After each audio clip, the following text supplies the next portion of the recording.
Hi, I'm Gary and welcome to my shop. In this video I'm going to show you how I replaced my router lift in this table saw wing here that I did on my Ridgid R4512 Tablesaw. I'll put a link to that video down below. I had a Rockler router lift in there which served its purpose really great, and it's a good lift. I'm going to be selling it now that I've put this new one in, and the reason I'm putting a new one in is because the production work I've been doing lately, I need something that's going to kind of hold up to the abuse better for me. This is great for woodworking at home and stuff like that, and will be great for someone with light duty work. I'll move on here and I'll show you how I mounted this into the existing hole in my router wing, and this plate was designed to fit into existing Rockler router blade dimensions, so that was an easy fit, but I did have to make a few tweaks to make this work right. So stay tuned and I'll show you how. Alright, what I'm doing here is replacing my old Rockler router lift, which worked really great, and I'm just upgrading to something newer here. And this one is the Incra, also made by Jessem router lift, that has a lot more features to it and locking abilities too. The router won't drop on you at all, especially if you're doing long jobs. My router set into this old router lift like this, and with this lever here that would lock it in place, and I could use it as it is. I could take that out. On this Incra one here, I put a couple of boards down here to kind of raise it up off the table surface, and I have to loosen this up here a little bit to spread about the body. Now it's got these four parts here where you can adjust to fit your particular router motor. And there's a chart in the instruction that shows you exactly how to line up which holes with which threads to fit your motor. And it works really great. So what I do is set my motor in there, align it with my power switch, orient it in a way it's going to be easy for me to reach if I don't have an external power switch. Then I can tighten this down, and that holds it in there very securely. That'll work great. Now there's a lot of features to this router lift where it can take up for slack for you and stuff like that. It's got that positive lock on there for the height adjustments, and there's a lot of videos on YouTube here already in regards to these lifts. The Jessem lifts are going to be kind of the same instructions as for this one, although this one's built for fitting into the Rockler router table. That's about all the change is, or the difference is just the size of the plate for Rockler. So there's no sense of me redoing all that information because it'd just be reinventing the wheel, and I don't want to bore you with that. This is just a demonstration on how I replaced out the router lift in this wing that I built for my Ridgid R4512 Tablesaw. That's going to work for me because I've been doing more and more production work, so I need something that's going to hold up better for me. I started out with this Rockler router lift in here, and I could adjust it up and down with this tool here to raise it up and down. And to get different size inserts here, 3 screws that hold this in place, and there's a number of different sizes that you can get for the center hole depending on the bit that you're using. I switched this out to the Incra-Jessem lift. Touches this. Now the Rockler lift has kind of a locking motion in it that holds the lift steady so it doesn't sag or go up and down on you. Whereas this one here has a more positive lock, and also you can really quite micro adjust this dial here. A little bit stiff, but you can adjust that to line up and then make your adjustments to go up and down with it. Also, it's got many plates that you can put in here. These are magnetic. It's got a lot of screws and everything where we can really get this good and level with the tabletop and get these insert plates here for the router bit good and level with the top of the plate also. So that works really great. I have this Incra router lift here that I bought to replace my Rockler one I had in here on this table saw wing that I built the router table into. I'll put a link to the video on how I made this, made it fit in, on this Ridgid R4512 table saw. Now this Incra router lift is actually made by Jessem. I'm not sure how or why they get these two names on there, but it works really great. It has these magnetic plates on here that it comes with a variety of opening sizes, and it stays on with these magnets on here, and they're adjustable so you can get these perfectly flush with the tabletop. Also, there's a lot of screws or set screws you can use here for leveling this up too. And this is designed, this particular one is designed to fit in to the opening for the Rockler router plates on Rockler router tables. Now I built mine based on the Rockler router plates because that's what I had at the time.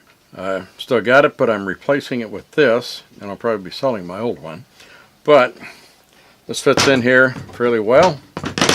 Fits into the hole perfectly. All I have to do is to make a couple of modifications, because on my previous one, so you got these two screw holes here where the hold down screws go into to hold this plate down in place as you're working.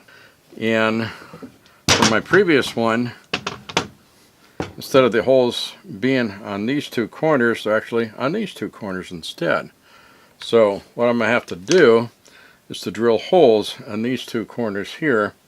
Luckily this is an aluminum plate, so I can do that with a high-speed steel bit and get that done. They measure in, centered on these holes, 1 inch from each of the edges, and that'll line up perfectly with these other holes. So I'll move on here and show you how I do this. Another option I did consider was making these hold-down screws in the other opposite locations, where if I use these screws, that's where they should be. However, when I'm looking at this particular corner here, and I see how close this is getting to these tracks on this, I'm kind of running close on space there as to how close I can get to this, because I would have to attach and build up some material in here in order to create something I can mount to. So the quicker and easier choice, and it's just as effective, is I'll just drill the holes to fit the existing ones that I do have. So I'm going to move this over to the drill press, show you how I set up and drill these holes, and also how I make the tapers for the holes for the screws. Okay, with this, to set this on here, it sits on these posts here, and it's kind of wobbly, so take a couple of hand screws and use those to kind of clamp that in place and hold it straight for me. That holds it pretty good for me and good and straight, so I can drill these holes that I need. I center punch the holes where I need to drill them at, set them up on my drill press here, to work around my handles here, line up the drill bit so I can get right on center. I'm going to start out gently and easy with these, adjusting my camera up so I can get a better angle here. Zoom it in a little bit. So I've got this adjusted here where I've got this lined up, so I'm centered on my center punch. I want to start out easy because I don't want to be rocking this too much. I want to get a good start and be able to get a good straight hole on this. I've got this spinning the drill bit at a pretty low speed. Pause a little bit and double check, make sure I'm on point. Getting close to being through. You can hear it as it's getting close. There we are.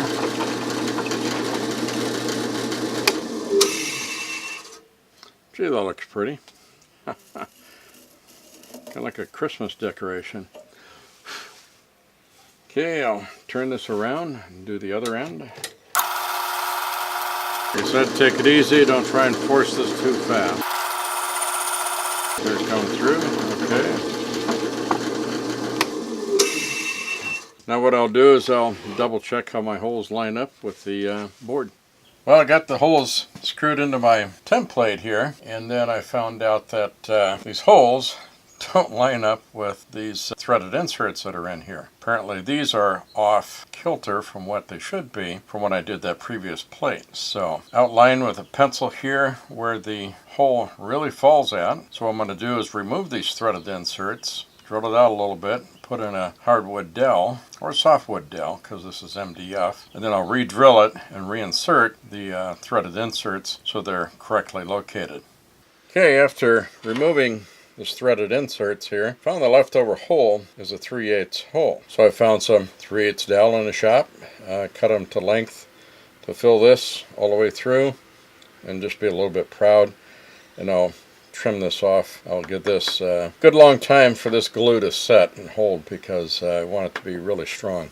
Got this dowel glued in, and the glue is dried overnight, so it's going to be good and strong. And to trim this off so it's good and flush with this edge here is I pare it across it, where you go with a good sharp bench chisel and just kind of pare across it with a sideways motion to just trim that off and get it close to being really flush. Then what I would do is I took a sanding block, one of these that I've made for various uses, and this one's 80 grit, but then I kind of put it along this edge here as a guide and just went back and forth with this to sand that down, putting some pressure right in this point here to get that good and sanded smooth. And the same with this direction.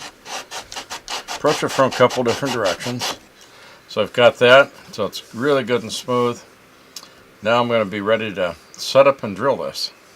For these threaded inserts, I picked up these at Lowe's, and they come with 4 of these in a package, a couple bucks a package. Then I did some test fitting with some scrap wood to find out what diameter hole to drill so I can get a good snug fit with these threads, but still not restricted so much that I may break out something when I try and screw these in. Want it to be loose enough to go in easily, but still remain tight enough to hold as I need it to. What I might do is add some glue to it as I put them in to give it a little extra holding power. These do hold very good.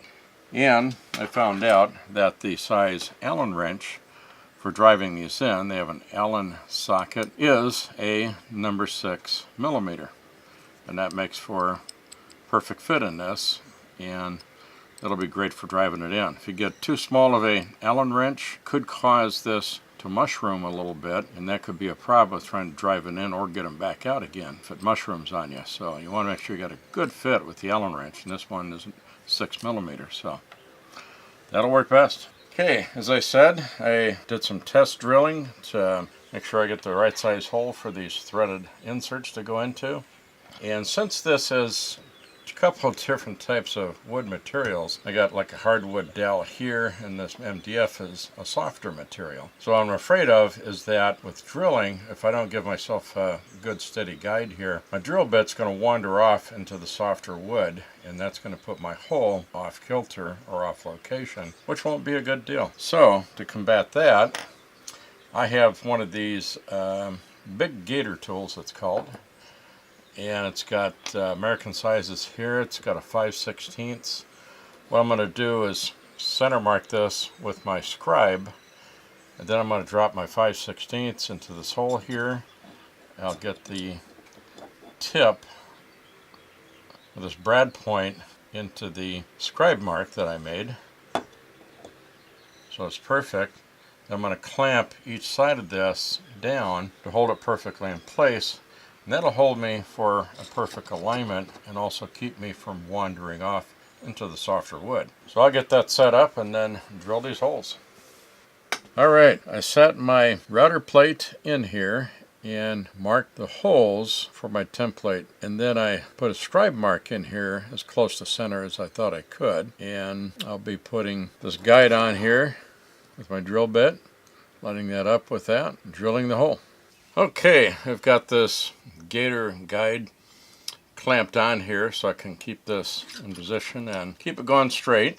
And what I'm going to do is mark the depth I want to go to be a little bit deeper than this threaded insert. So I've got that sitting on there. And I'm going to take like half of a strip of tape here to mark my depth that I want to go instead of a full strip, because it might get in the way of the shank with the drill bit. So I'm going to go a little bit deeper than what the depth of that is. So I can mark that on there to set my depth. That way it'll get me deep enough down here from that point to be able to accommodate this insert. So I'll take this drill bit out, load it into my drill, line this up into the 5/16 hole there.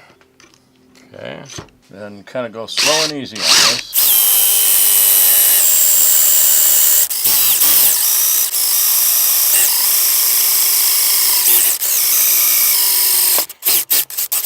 Slipped a little further past than I was planning to. Just does that sometimes when I hit certain points. Get this off here and see how well I did.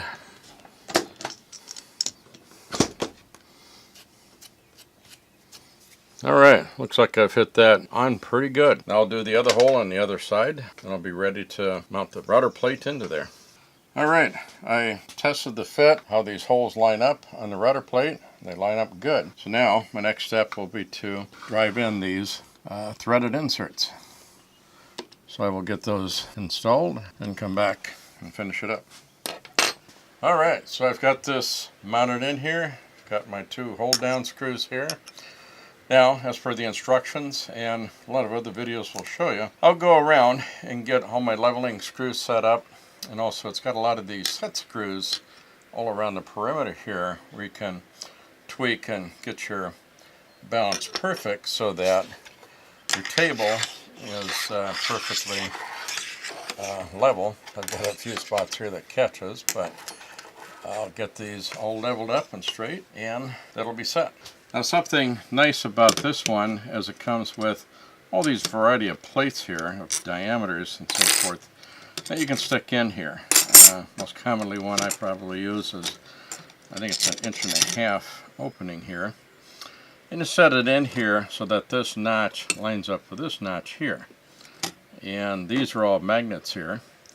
And you just set this in this way. Make sure you get the right way up so you line up correctly. And that just sticks in there by those magnets. It really holds in well. If you have difficulty pulling it out sometimes, you can stick something in here and just pop that out and change out to another guide plate. All these are adjustable, so you can get that all perfectly level with the plate. Well, I got to show you one extra feature here that I really like, and that's that I can bring the router motor all the way up so you can change bits and so forth with your standard flat wrenches instead of with these angled wrenches. I'll show you how this works. Takes a few seconds to get it up here, but you'll see how this really comes up way up high to the top of the table there. Then you can work with this with your standard wrenches instead of the bent wrenches, which are made to go down deeper into that. So this is a great deal. Great feature of that. Well, thank you for watching this video. I hope you enjoyed it. I hope you got the inspiration to perhaps make some router lift upgrades of your own. If you did, please give me a like and share it with your family, friends, and fellow craftspersons. Also, please subscribe to see what I may come up with next. I also greatly appreciate all your comments. I'll get a lot of great ideas from you. If the ladies don't find you handsome, at least they should find you handy. Thank you.